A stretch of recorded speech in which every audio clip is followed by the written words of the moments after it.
परभणी शहरातील डॉक्टर बाबासाहेब आंबेडकर यांच्या पुतळ्याच्या परिसरात आज करण्यात आली संविधान प्रतिकृतीची स्थापना।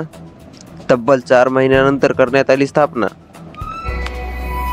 करपरा नदीचे सरळीकरण, रुंदीकरण, खोलीकरण करा, शेतकरी संघर्ष समितीची मागणी, अन्यथा नदी पात्रात करणार आंदोलन।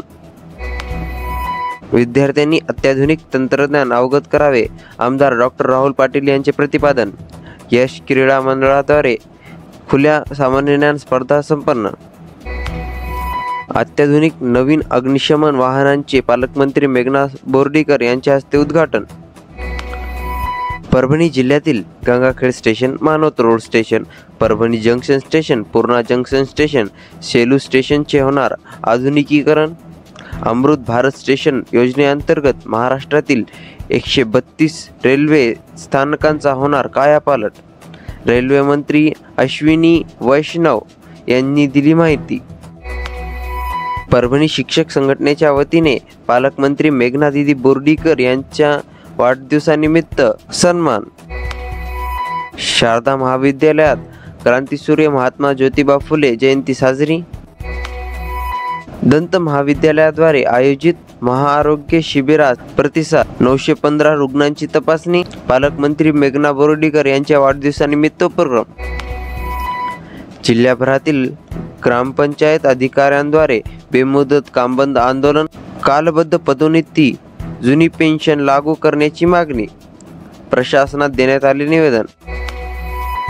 महात्मा फुले यांना जयंतीनिमित्त पालकमंत्री मेघना बोर्डीकर यांनी केले अभिवादन। भारतीय संविधान विषयावरील प्रश्नमंजुषेतील विजेत्यांचा मनपाद्वारे गौरव। क्रांतीसूर्य महात्मा फुले यांना जिल्हाधिकारी कार्यालयात अभिवादन। महावितरण मंडळ कार्यालयावरील रूफटॉप सोलार सौर ऊर्जा प्रकल्पाचे पालकमंत्री मेघना बोर्डीकर यांच्या हस्ते उद्घाटन।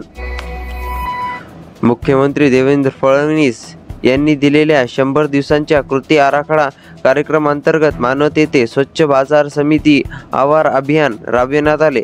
आमदार राजेश विटेकर समवेत सभापती, उपसभापती यांची उपस्थिती।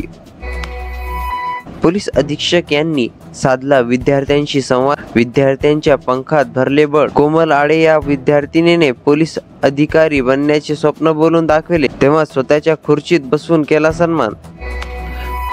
महात्मा ज्योतिबा फुले व भारतरत्न डॉक्टर बाबासाहेब आंबेडकर यांच्या संयुक्त जयंतीनिमित्त आयोजित भव्य आणि दिव्य देखाव्याचे सईद खान यांच्या हस्ते उद्घाटन।